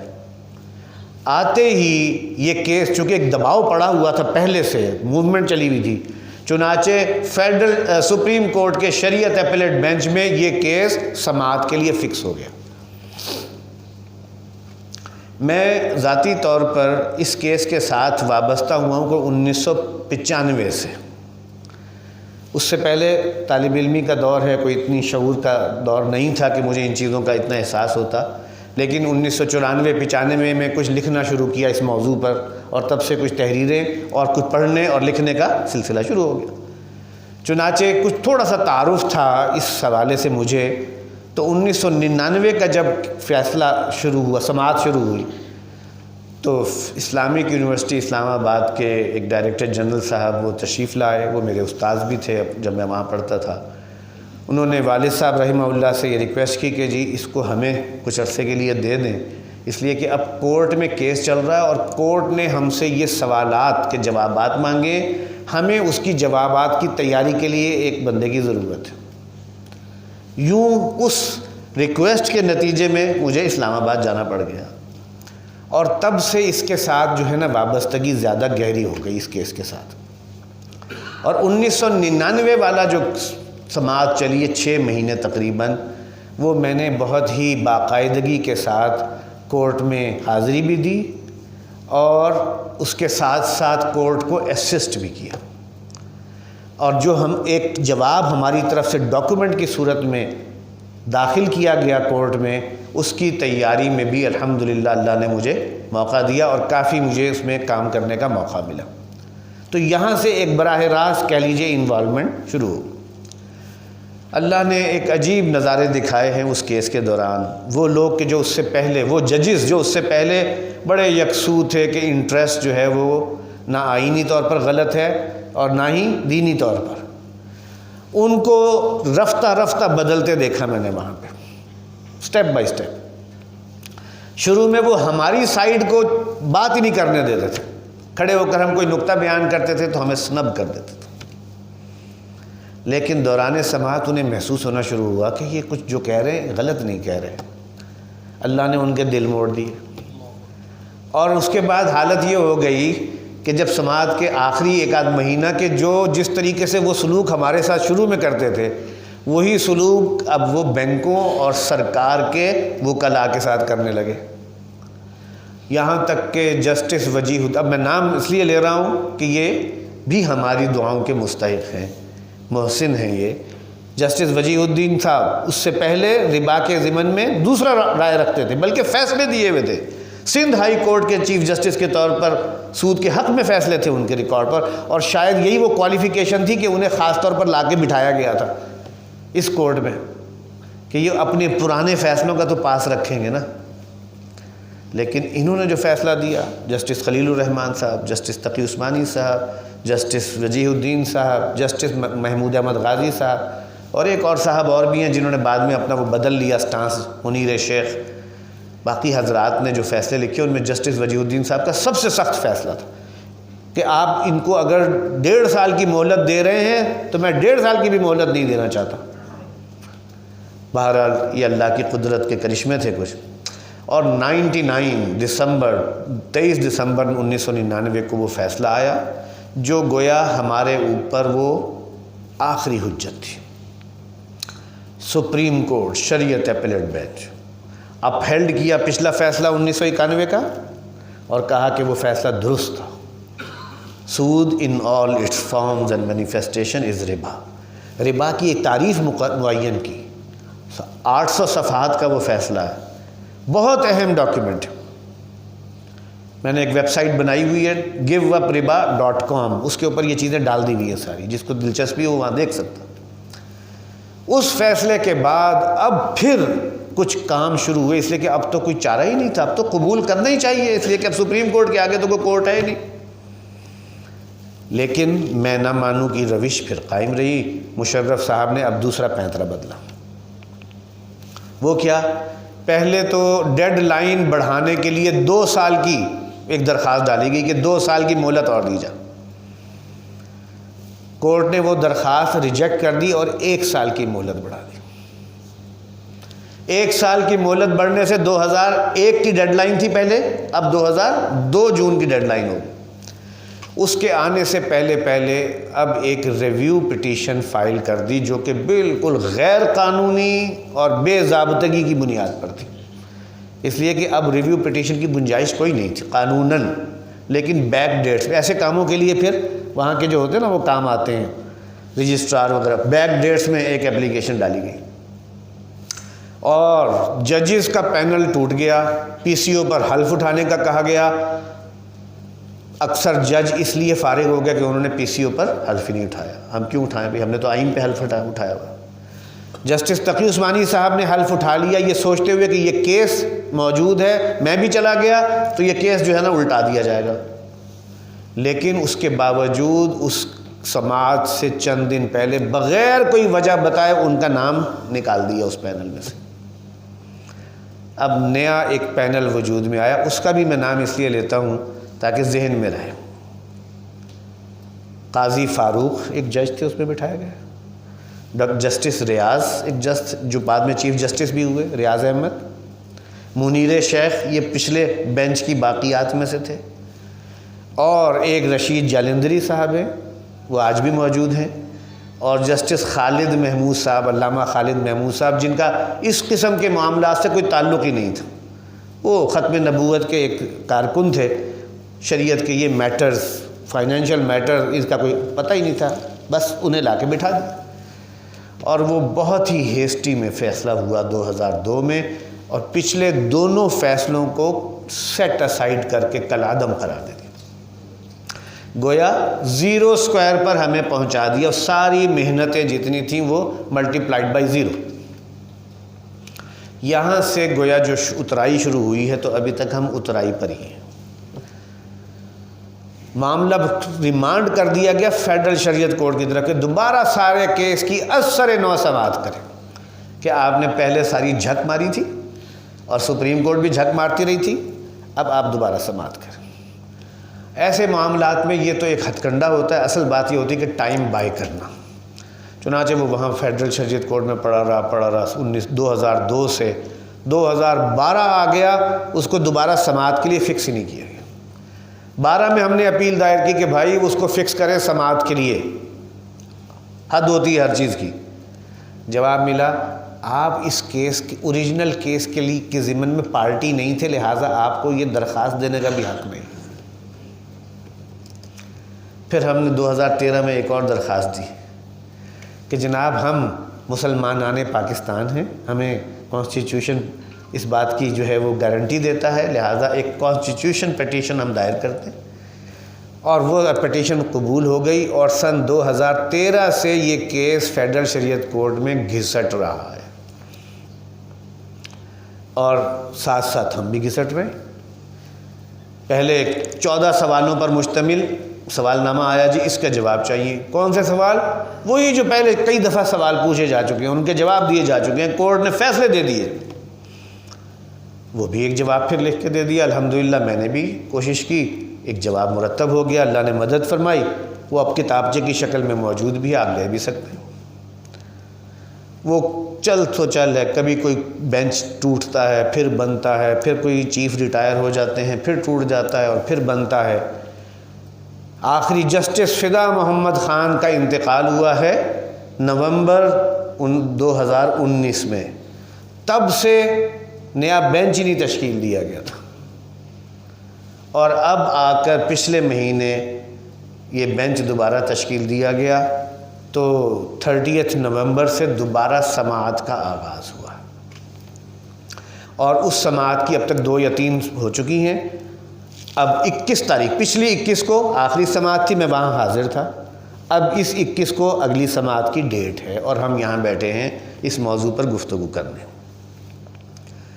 اس ضمن میں صرف یہ 2-3 باتیں عرض کر کے یہاں تک کی بات کو لپیٹ دیتا ہوں کہ دیکھیے ابھی تک وہاں کس بارے میں بحثیں ہو رہی ہیں، آپ ذرا اندازہ کیجئے۔ ایک ایشو یہ بھی اٹھایا گیا تھا کہ فیڈرل شریعت کورٹ کے یہ دائرہ اختیار میں آتا ہی نہیں ہے مسئلہ، جورسڈکشن کا ایشو ہے۔ کیوں نہیں دائرہ اختیار میں آتا؟ بڑی عجیب وجہ ہے، ذرا غور کیجئے۔ قانون میں، سی پی سی میں کتنی ہی ایکٹس ہیں، کلازز ہیں جو کہ ریپرزینٹ کر رہی ہیں سود کو، 34A B C سب کے سب سود کی شکلیں قانون۔ فیڈرل شریعت کورٹ کے دائرہ اختیار سے کانسٹیٹیوشن آف پاکستان باہر ہے۔ کانسٹیٹیوشن آف پاکستان میں کم سے کم 4 جگہوں پر لفظ انٹرسٹ آیا ہے، کمپنسیشن یوں دی جائے گی، اگر یہ ڈیمیج ہو جائے گا تو یوں کمپنسیشن دی جائے گی۔ اگر فیڈرل شریعت کورٹ قانون کے کسی انٹرسٹ کے اوپر اپنا حکم جاری کرے گی تو امپلائڈ یہ ہے کہ اس کا اثر کانسٹیٹیوشن پر بھی پڑے گا، اور کانسٹیٹیوشن اس کے دائرے سے باہر ہے، دائرے اختیار سے باہر ہے، اس لیے وہ اپنے دائرے سے تجاوز کر رہی ہے، اپنے دائرہ اختیار سے جا رہی ہے۔ یہ ہے ساری پلی جو اسٹیٹ بینک آف پاکستان کے جو بھی وکیل صاحب ہیں سلمان اکرم راجہ صاحب، وہ اس پر بینڈ کر رہے ہیں، اور جو ہماری طرف سے وکالت کر رہے ہیں جماعت اسلامی کے وکیل ہیں، انہوں نے لاسٹ اس میں سماعت میں بہت خوبصورت طریقے سے یہ بات واضح کر دی کہ جی ہم نے جو اپیل کی ہوئی ہے، یہ جو ہم پٹیشن کر رہے ہیں، فالو کر رہے ہیں، یہ آئین کے ضمن میں نہیں ہے۔ جب آئین کی باری آئے گی تو ہم سپریم کورٹ میں جائیں گے، کسٹوڈین وہ ہوئے، ہم نے جو کیا ہے وہ قانون کے ضمن میں کی ہے، اور قانون کے ضمن میں صرف قوانین ہی کو ہم نے چیلنج کیا ہے اور کسی چیز کو چیلنج نہیں کر رہے، اور یہ اس کورٹ ہی کا کام ہے کہ وہ اس کے بارے میں ورڈکٹ دے اور ڈیفائن کر دے کہ انٹرسٹ اصل میں ہے کیا اور ربا کیا ہے۔ تو جب یہ چیز واضح ہو جائے گی کہ انٹرسٹ اور ربا یہ ہے تو ہم دیکھیں گے کہ کس نام سے کون سا کام ہو رہا ہے۔ منافع کے نام پر اگر وہی کچھ حرکتیں ہو رہی ہیں تو ہم منافع کو بھی چیلنج کر دیں گے، انٹرسٹ کے نام پر اگر وہ کام ہو رہا ہے جو ربا کے ذیل میں آ رہا ہے تو ہم اس کو بھی چیلنج کر دیں گے، اور پھر جب یہ قانون کے ضمن میں طے ہو جائے گا تو پھر آئین اگلا مرحلہ ہے، وہ ہم سپریم کورٹ میں چلے جائیں گے۔ یہ ان کا جواب ہے، وہ بڑا واضح جواب ہے۔ اب اگلی دفعہ انہیں کہا گیا ہے سلمان اکرم راجہ صاحب کو کہ آپ نے اپنا تحریری جواب دینا ہے کہ آپ کیوں ہماری جورسڈکشن کو چیلنج کر رہے ہیں۔ بہت دیر سے جواب مانگا جا رہا ہے، زبانی دیتے ہیں، لکھ کے نہیں دیتے، اور فیڈریشن کے جو کونسل ہیں اور جو صوبوں کے کونسل ہیں انہوں نے منہ سے کہہ دیا ہوا ہے ہم آپ کی اس جورسڈکشن کو چیلنج نہیں کرتے، صرف اسٹیٹ بینک۔ اور اسی سے آپ سمجھ جائیے کہ اس نظام کہنا کے اصل پاسدار کون ہیں، کون ہیں کہ جو ہمارے اصل میں مد مقابل، جنہیں اپنا اختیار ڈوبتا نظر آتا ہے انسداد سود سے۔ سود ہی انسٹرومنٹ ہے اس مالیاتی نظام میں۔ پیسے زر کی تخلیق کیسے ہو رہی ہے؟ یہ بینکنگ سسٹم ہے جو زر کی تخلیق کرتا ہے۔ Out of nowhere, thin air میں زر تخلیق ہو رہا ہے۔ یہ ایک پورا الگ ٹاپک ہے، اس وقت میں اس کو نہیں وضاحت کر سکتا کہ کیسے ہو رہا ہے، اور اس کے لیے جو اصل انسٹرومنٹ ہے وہ ربا ہے۔ آج آپ ربا کے خاتمے کا فیصلہ لے لیں، ان کا جو کنٹرول ہے، مانیٹری کنٹرول، وہ ٹوٹ جاتا ہے، اور یہ پورا ایک نظام ہے نیچے سے اوپر تک۔ یہاں اس کا کسٹوڈین اسٹیٹ بینک ہے، نیچے اس کے کارندے کمرشل بینک سے، اور اوپر ورلڈ بینک ہے، IMF ہے، وہ اس کے پیٹرن ہیں۔ یہ ہے سارا وہ نظام جس کے خلاف آپ لوگ کھڑے ہوئے گئے۔ چنانچہ یہ جنگ جو ہے اختیار کی جنگ بھی ہے۔ آپ یہ کہتے ہیں ان کا اختیار نہیں ہونا چاہیے، یہ اختیار اگر ہے بھی تو ریاست کے ہاتھ میں ہونا چاہیے، مانیٹری کنٹرول ان کے پاس ہونا چاہیے۔ آج کے دور میں آپ کو پتہ ہے جتنے بھی اسٹیٹ بینکس ہیں وہ کوئی گورنمنٹ کے نہیں ہیں ادارے، وہ پرائیویٹ ہے، اونرشپ پرائیویٹ ہے۔ فیڈرل ریزرو جو ہے امریکہ کا اتنا بڑا سرکاری بینک، اسٹیٹ بینک، وہ سب کا سب owned by private persons, people. یہی کچھ اب کافی حد تک یہاں پہ بھی ہو چکا ہے۔ تو اس حوالے سے یہ جو کیس وہاں چل رہا ہے، یہ اب میں نے اس کا ایک خلاصہ آپ کے سامنے رکھ دیا، لیکن چند چیزیں جو اب چیلنجز کی حیثیت رکھتی ہیں وہ میں آپ کے سامنے رکھ کے اور پھر بات اپنی ختم کرتا ہوں۔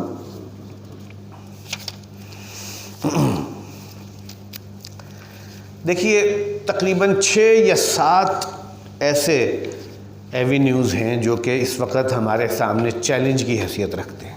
سب سے پہلا چیلنج تو یہی ایک قانونی جد و جہد ہے جو فیڈرل شریعت کورٹ میں جاری ہے۔ فیڈرل شریعت کورٹ میں اگر فیصلہ آئے گا میرٹ پر تو وہی فیصلہ ہوگا جو 1990-91 میں آیا، اور وہی فیصلہ ہوگا جو 1999 میں سپریم کورٹ میں آیا۔ کوئی دوسرا فیصلہ لایا نہیں جا سکتا میرٹ پر اگر ہوا تو۔ چنانچہ کیا کرنے کی ضرورت ہے؟ دیکھیے کورٹ بھی مصلحتیں دیکھتی ہے۔ شام کو کہیں نہ کہیں چیمبر میں یا کسی کلب میں کورٹ کے پاس بھی لوگ آتے ہیں، جو ججز ہیں ان کے پاس بھی لوگ آتے ہیں ملاقات کرنے، جو سرکاری نمائندے ہوتے ہیں سلام دعا کے لیے، اور وہاں انہیں میسیجز دیتے ہیں، سگنل دیتے ہیں، اور میسیجز کیا ہوتے ہیں؟ ذرا اس کو لٹکاؤ یار، بلا وجہ ہمارے سر پہ ایک مصیبت نہ سوار ہو جائے، لٹکائی جاؤ۔ یہاں ایک رول ہے عوام کا کہ جی یہ کب تک آپ کو یہاں تنخواہیں ملتی ہیں، آپ کو ایک ادارہ دیا ہوا ہے اور آپ کی یہ ذمہ داری ہے، 2002 سے ریمانڈ ہو کر آپ کے پاس آیا ہوا ہے، 2013 سے کیس باقاعدہ چل رہا ہے، 2 مرتبہ فیصلہ آ چکا ہے، اب دوبارہ فیصلہ تو صرف کاپی پیسٹ کرنا ہی ہے نا، اور کیا ہے؟ کیوں نہیں فیصلہ دے رہے؟ اور ہمارا آئینی حق ہمیں کیوں نہیں دیا جا رہا؟ یہ وہ کام ہے جس کے لیے عوام الناس، اہل علم، علماء، ان سب کو متحرک ہونا پڑے گا، ایک تحریک چلانی پڑے گی۔ یہ ہماری زندگی اور موت کا مسئلہ ہے۔ دیکھیے باقی چیزیں، نظام شریعت، اس کا نفاذ، اس کے اور بہت سے تقاضے ہیں، یہ تو وہ چیز ہے جو آج دنیا نے خود بھی اختیار کی ہوئی ہے۔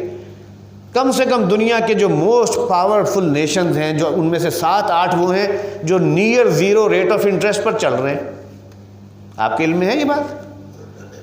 جاپان میں کیا ریٹ آف انٹرسٹ ہے؟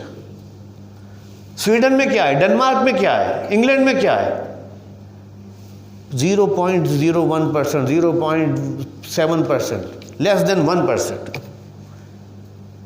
اور یہ ہمارے اوپر ہی کم بختی آئی ہوئی ہے کہ 13.8% پہ آپ 2 سال گزار گئے، اور سارے آپ نے جو بھی شارٹ ٹرم ڈیٹس تھے ان کو آپ نے لانگ ٹرم ڈیٹ میں کنورٹ کرا لیا اس ریٹ کے اوپر، اگلے 20 سال کے لیے اپنی قوم کو آپ نے جو ہے پھنسا دیا۔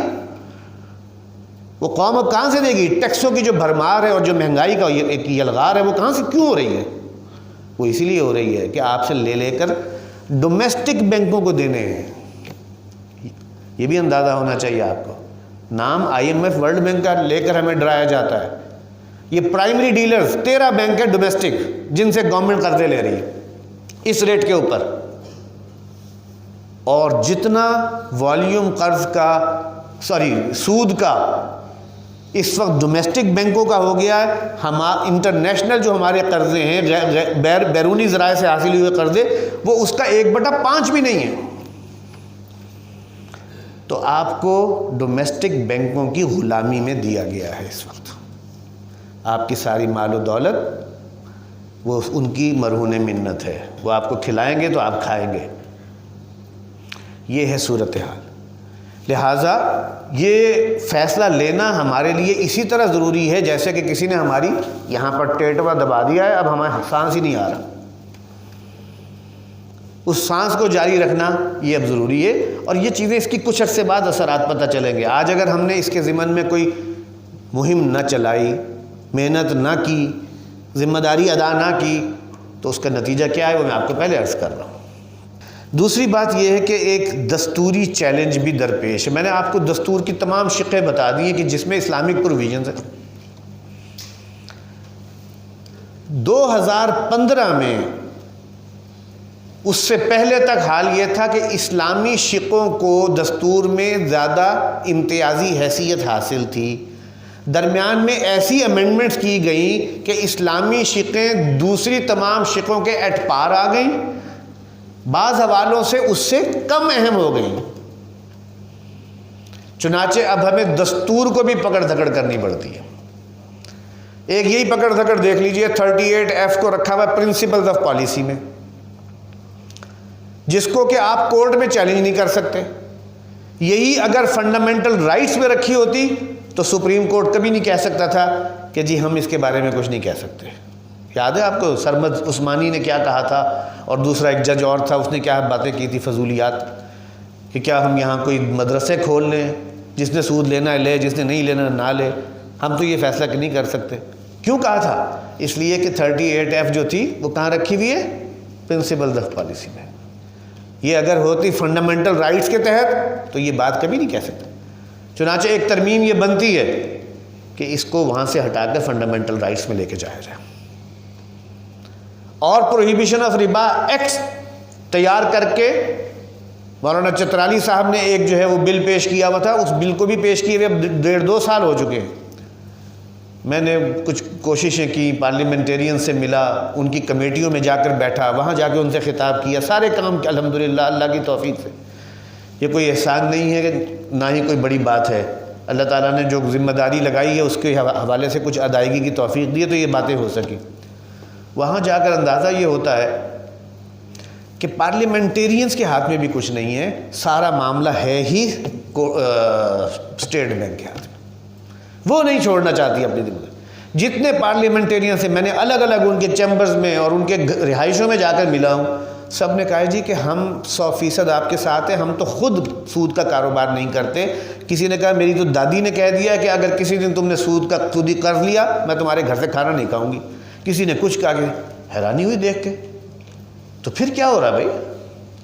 یہ کچھ لوگوں کی گیم ہے کہ جو اس کے اوپر مصر ہوئے بیٹھے۔ چنانچہ دستوری ترامیم کی بھی ضرورت ہے، اور چند باتیں میں نے اس کے ضمن میں آپ سے شیئر کر لی ہیں، اس سے زیادہ کا بھی میرے پاس وقت نہیں ہے۔ تیسرا چیلنج ہے، ذرا یہ اے سی بند کروا دیجیے تاکہ کچھ گرمی سی ہو رہی ہے۔ تیسرا چیلنج ہے جو اس وقت بینکنگ سسٹم میں ایک بڑا چیلنج، میں اس کا ذکر اس لیے کرنا چاہتا ہوں کہ وہ اکثر لوگوں کے ذہنوں میں ہے وہ سوال، وہ اس لیے ذہنوں میں آتا ہے کہ اسلامی بینک بھی اس وقت موجود ہیں، کمرشل بینک بھی موجود ہیں، کیا اسلامی بینک اسلامی ہیں کہ نہیں ہیں، اس کے بارے میں بھی سسپیشنز ہیں، ہے کہ نہیں؟ بہت سے سوالات ہیں، اشکالات ہیں۔ اس ضمن میں ایک چیز جو میں نے کافی زیادہ اہمیت سے بیان کی ہے مختلف مقامات پر، وہ یہ کہ ہمیں مغربی دنیا کی اور عیسائی دنیا کی ایک جو ہے نا روش، اس کو ذہن میں رکھنا چاہیے، اور اپنے اس اسلامائزیشن آف بینکنگ سسٹم میں اس روش سے اجتناب کی ضرورت ہے، ورنہ یہ ایک چربہ بن جائے گا اسی کا، کمرشل بینکنگ کا۔ ویسٹ میں کیا ہوا آپ کے علم میں ہونا چاہیے کہ ویسٹ میں سود ایک گناہ، ایک سن کے طور پر 14ویں اور 15ویں صدی عیسوی تک یہ ایک گناہ سمجھا جاتا تھا، قانون بھی اس کی اجازت نہیں دیتا تھا۔ سب سے پہلے سود کیسے داخل ہوا نظام میں کہ جی اس طرح ہے کہ کچھ ڈیمیجز ہوتے ہیں، کچھ نقصانات ہوتے ہیں، ان کی تلافی کیسے ہو، کس شرح سے ہو، ڈیمیجز کو کمپنسیٹ کیا جائے انٹرسٹ کے ذریعے سے، صرف ڈیمیجز کو، ویسے انٹرسٹ لینے کی اجازت نہیں ہے، نقصانات کی تلافی، اور اس کی بھی ایک لمٹ تھی، 2%، 3%، میکسیمم 4%۔ جب اس پر کوئی بولا ہوگا پادری، کوئی پریسٹ، تو اس کو بتایا گیا جی کہ ہم سود کی اجازت نہیں دے رہے، ہم صرف ڈیمیجز کی بات کر رہے ہیں۔ اگلی سٹیج میں کیسے ہوا، جب اس سے ہضم کر لیا تو اب نئی ڈوز، کہ دیکھیں کچھ ڈیمیجز ہوتے ہیں جو کہ ایکچول ہوتے ہیں اور کچھ ہوتے ہیں ایکسپیکٹڈ۔ چنانچہ کانٹریکٹس کے اندر اس کی پروویژن بھی رکھ دی جائے کہ ایکسپیکٹڈ ڈیمیج اگر جو ہوگا اس کو بھی ریٹ آف انٹرسٹ سے ادا کیا جائے گا، کمپنسیٹ کیا جائے گا۔ پہلی سٹیج میں چونکہ ہاضمہ خراب نہیں ہوا، لہٰذا دوسری شے کے لیے ہاضمہ درست رہا، امیونٹی ڈیولپ ہو گئی، اور پھر جب یہ ہو گیا تو اب نئی تھیوری وجود میں آئی کہ سود تو کچھ بھی نہیں ہے، یہ اصل میں opportunity cost of lending of money ہے۔ ایک آدمی اپنا پیسہ کسی دوسرے کو لینڈ کرتا ہے، اس نے اس پیسے کو اپنے سے دور کیا اور دوسرے کی مدد کی۔ اب اس کو جو اگر وہ اپنے پاس رکھتا، اس کو کاروبار میں لگاتا، اس سے کما سکتا تھا، منافع کما سکتا، اس نے اس منافع کو فورگو کیا، چنانچہ اسے حق کا تقاضا، عدل کا تقاضا، انصاف کا تقاضا یہ ہے کہ اسے اس فورگو کرنے کو کمپنسیٹ کیا جائے، چنانچہ یہ opportunity cost of lending of money. بات تو بالکل ٹھیک۔ لہٰذا وہ ویسٹ جو ہے اس سودی نظام میں ہنیم مریا چل تو چل، اور آج کسی کو محسوس ہی نہیں ہوتا۔ مجھے یاد ایک بہت پرانی بات ہے، M S P H D کے لیے ایک چند مہینے جو ہے کسی ایک امریکی ادارے سے کچھ وابستگی ہوئی، اور وہاں کسی سے اس طرح کی ڈیبیٹ ہوئی، تو انٹرسٹ کے بارے میں چند جملے میں نے ایسے کہہ دیے تو ایک طرح سے تہلکہ مچ گیا یہ کیا بات کر رہے ہو؟ وہ لگتا تھا اتنی اجنبی بات تھی کہ کان اس کے سننے کے لیے تیار ہی نہیں تھے۔ تو یہ ہوا ہے معاملہ، اس طریقے سے وہاں یہ نظام سود نے جڑیں پکڑ لی اپنی۔ چنانچہ مسلمانوں کو اور اسلامی بینکوں کو بھی اس پیٹرن سے بچنے کی ضرورت ہے۔ کچھ چیزیں عبوری مدت کے لیے تھیں، وہ انہی پہ ڈیرا ڈال دو، وہ عبوری ہی رہنی چاہیے۔ اصل متبادلات کیا تھے، انہیں اصل ہی سمجھو۔ وہ شراکت کا نظام، مضاربت کا نظام، اسے بتایا گیا تھا ابتدائی رپورٹ میں، اب وہ بھول چکے۔ چنانچہ ان چیزوں پر ریلائنس زیادہ ہو گیا جس میں ایک کنٹینیوس اسموتھ فکسڈ ریٹرن آتا،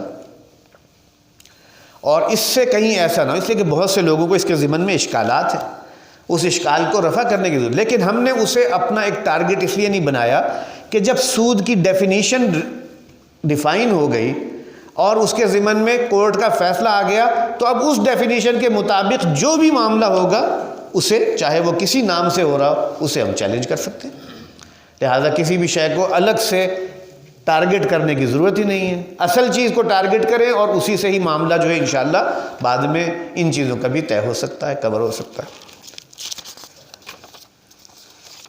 اس کے علاوہ بہت سے طریقے ہیں، وینچر کیپٹل کا طریقہ ہے، پارٹیسپیٹری فائنینسنگ کے طریقے ہیں، اور یہ وہ طریقے ہیں جو ٹیسٹڈ ہیں، دنیا میں چلائے جا رہے ہیں۔ یہ اس لیے نہیں پنپ سک رہے ٹھیک طریقے سے کہ آپ کے پاس پیرالل دوسرا نظام پوری قوت اور آب و تاب سے کھڑا ہوا ہے، کمرشل بینکنگ۔ اس نظام کو جب آپ روکیں گے تو صحیح نظام وجود میں آ سکتا ہے، ادروائز یہ ایک ملغوبہ صحیح ہے۔ ریٹ بھی ملتے جلتے ہیں، مارک کون سا ہے جی، وہ کائبور +1 ہے، 2 ہے، 3 ہے، اور وہ بھی ریٹ وہی ہیں، وغیرہ وغیرہ۔ سیکیورٹائزیشنز بھی ویسی ہیں۔ یہ کیوں ہو رہا ہے؟ اس لیے کہ وہ نظام کھڑا ہوا ہے وہیں کا وہیں، اس کو قانونی رکاوٹ پڑے گی تو یہ ڈیولپ ہو جائے گا۔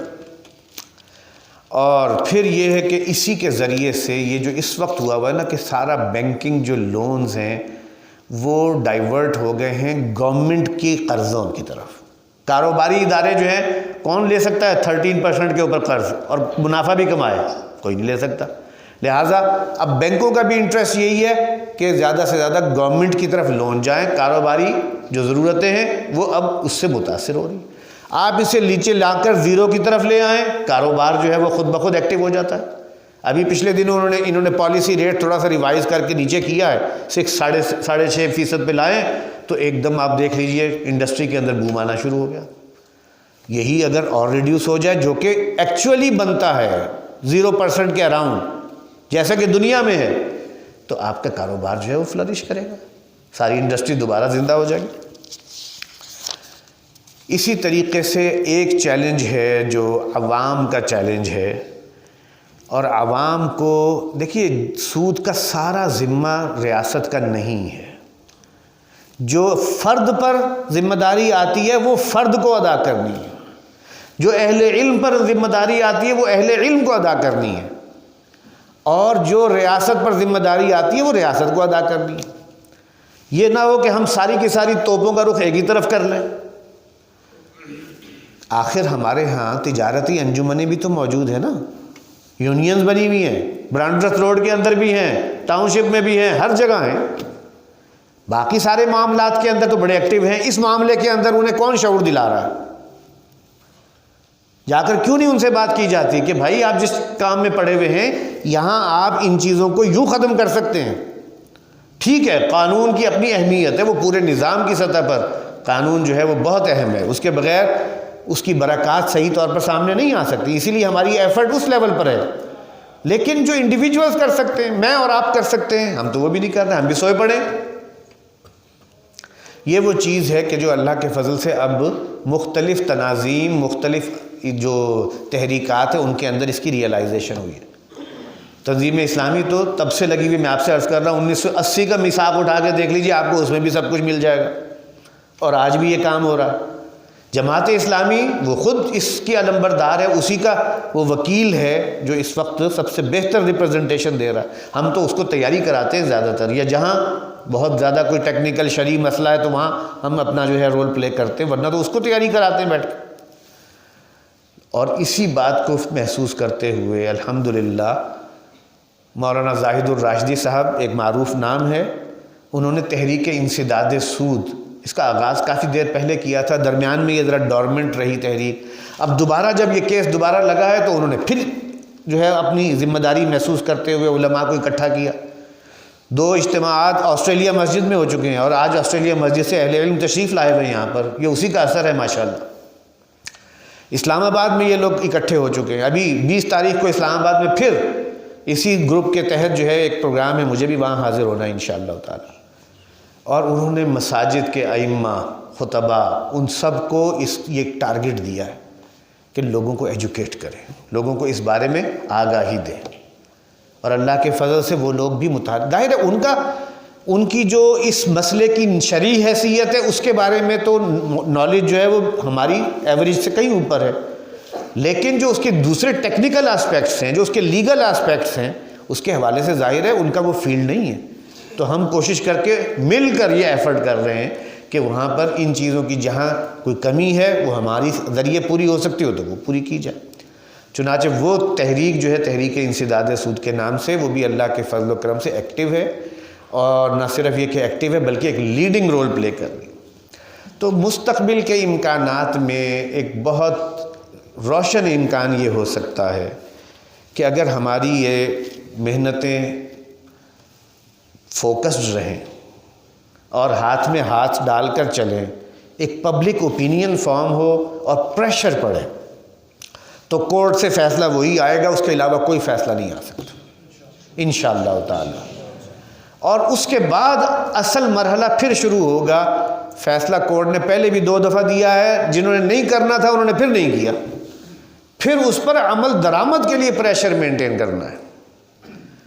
جتنے پارلیمنٹیرین سے میں نے تو مانیٹری پالیسی کمیٹی میں بھی جا کے بیٹھا ہوں، میں نے پارلیمنٹ ان کے جو ہے کیا ہوتی ہیں اسٹینڈنگ کمیٹیز میں بھی جا کے بیٹھا ہوں، وہاں جا کے اس لیے جا رہا ہوں کہ انہیں بتاؤں کہ بھائی یہ چیز تمہارے فائدے میں ہے، اس سے تمہارا نقصان نہیں ہے، یہ تمہاری آئندہ نسلوں کے فائدے میں ہے، بھلے میں ہے۔ ایک معاشیات کے طالب علم ہونے کے ناطے انہیں نسبتاً بہتر انداز میں بتانے کی اللہ نے توفیق دے دی، چنانچہ انہیں وہ ساری باتیں جو ہیں ہجے کر کے سکھائی جائیں۔ لیکن یہ کسی ایک آدھ بندے کا کام نہیں ہے، یہ بہت بڑی تحریک کا تقاضا کرتی ہے۔ اور میں جیسے پہلے بھی عرض کر چکا، میں اپنی گفتگو ختم کرتا ہوں کہ اس میں ہماری مستقبل، معاشی مستقبل، اس کا راز بھی اسی میں ہی ہے۔ نہیں ہوگا تو اللہ کی طرف سے حجتیں پوری ہو چکی ہیں، اور پھر قُلْ هُوَ الْقَادِرُ عَلَىٰ أَن يَبْعَثَ عَلَيْكُمْ عَذَابًا مِّن فَوْقِكُمْ أَوْ مِن تَحْتِ أَرْجُلِكُمْ أَوْ يَلْبِسَكُمْ شِيَعًا وَيُذِيقَ بَعْضَكُمْ بَأْسَ بَعْضٍ۔ قرآن مجید کی بڑی سخت تنبیہ ہے۔ اللہ کے عذاب کے پہلے بھی کوڑے برسے ہیں، اور وہ کوڑے جو ہیں وہ پھر بھی برس سکتے ہیں، اور ابھی جو حالات صورتحال ہے معاشی اعتبار سے وہ انتہائی دیگرگوں ہے۔ اپنا رخ سیدھا کر لیں، قبلہ درست کر لیں، تو پھر اللہ کی رحمت بھی انشاءاللہ ہمارے شامل حال ہو جائے گی، اور ہمارا قبلہ بھی انشاءاللہ درست ہو جائے گا۔ بس اسی پر میں اپنی گفتگو ختم کرتا ہوں۔ اقول قولی ھذا واستغفر اللہ لی ولکم ولسائر المسلمین والمسلمات۔ سر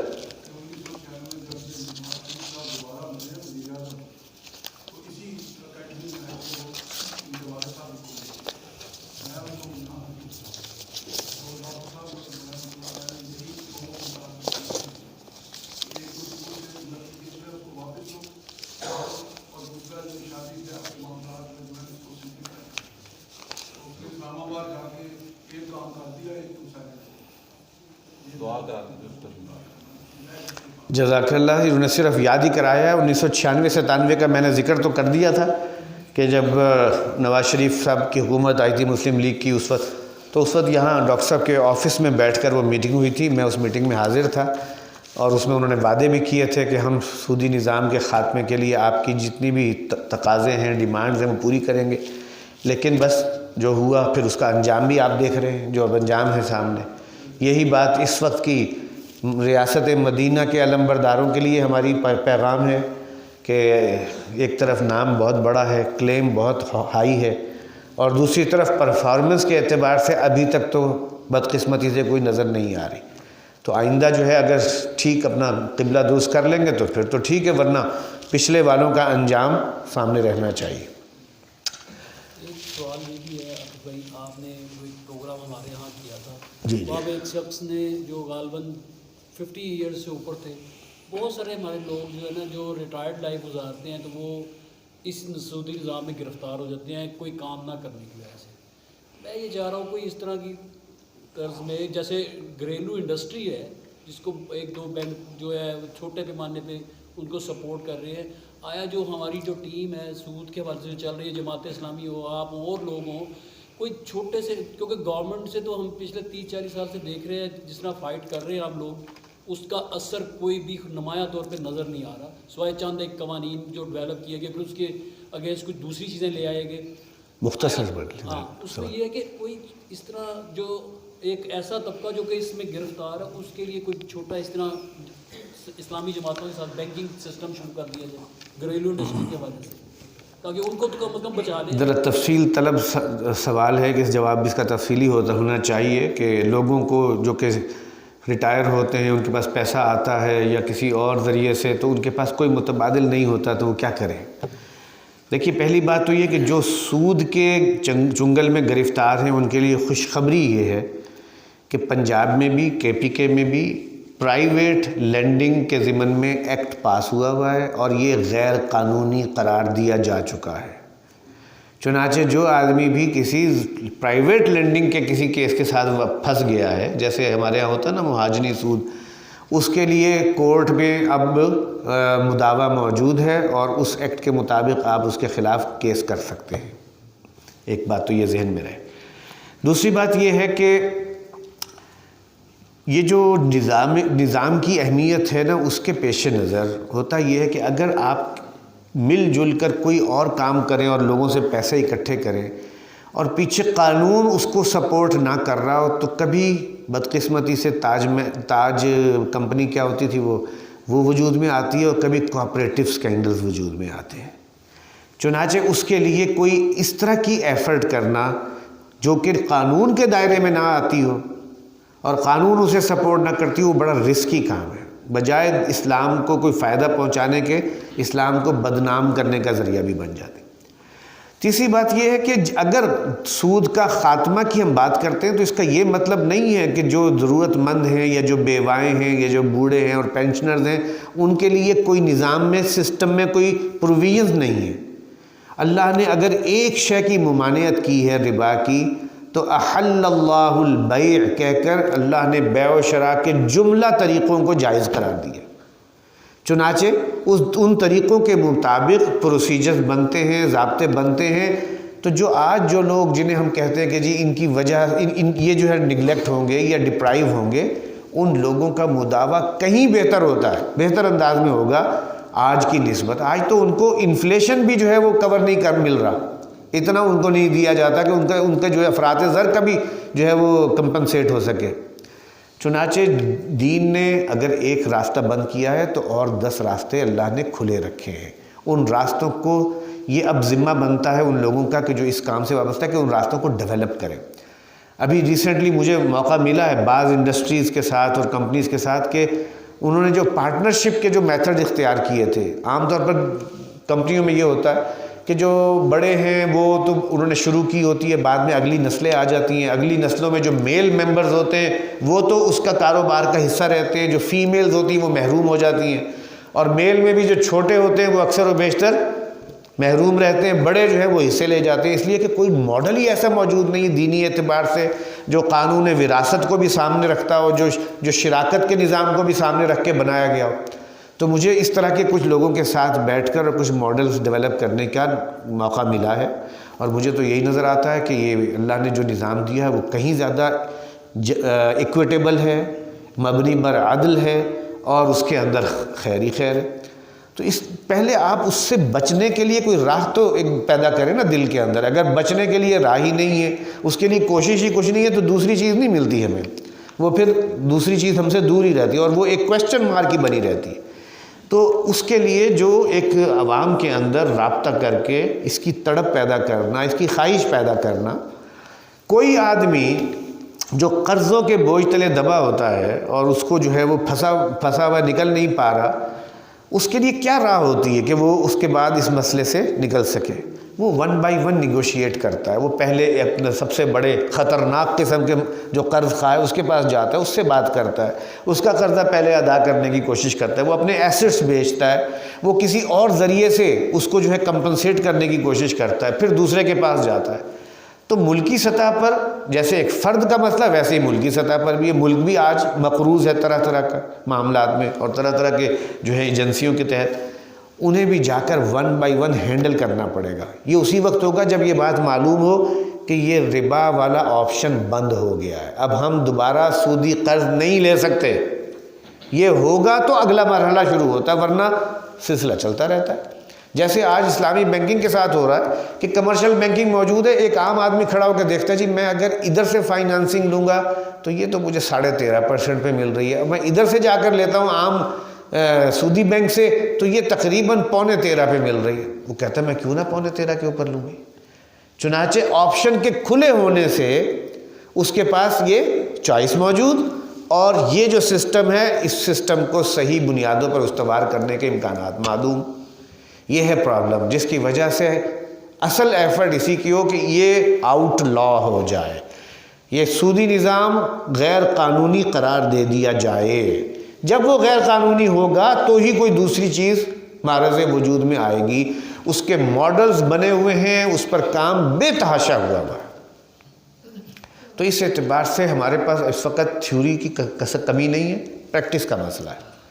پریکٹیکل معاملات میں وہی کچھ کر سکتے ہیں ہم جو کہ جس کو سپورٹ کوئی قانون دیتا ہے. اگر آج آپ ایک پارٹنرشپ فرم بنانے چلیں، آپ کے لیے 10 قسم کے رکاوٹیں. آپ ایک فائنانسنگ کے لیے لینڈنگ بوروئنگ کی فرم بنائیں گے، وہ آرام سے بنا سکتے ہیں. یہ ایک فیکٹ آف دا میٹر. اب یہ ہے وہ مسئلہ جس کی وجہ سے صحیح چیز صحیح طور پر پنپ نہیں پا رہی. میرا خیال ہے وقت کافی ہو گیا. چلیے. الحمدللہ الذی ہدانا لہذا وما كنا لنہتدی لولا ان ہدانا اللہ. اللہم صل وسلم وبارک علی سیدنا ومولانا محمد وعلی آلہ وصحبہ اجمعین. اللہم اغفر لنا ذنوبنا، اللہم اغفر لنا ذنوبنا وکفر عنا سیئاتنا وتوفنا مع الابرار. اللہم احسن عاقبتنا فی الامور کلہا واجرنا من خزی الدنیا وعذاب الآخرہ. اللہم یسر لنا امورنا کلہا ولا تعسر علینا. اللہم یسر لنا امورنا کلہا ولا تعسر علینا. اللہم اصرف عنا الوباء والبلاء وقنا شر الداء وارحمنا برحمتک وانت خیر الراحمین. ربنا تقبل منا انك انت السميع العليم وتب علينا انك انت التواب الرحيم. وصلى الله تعالى على خير خلقه محمد وآله وأصحابه أجمعين برحمتك يا أرحم الراحمين.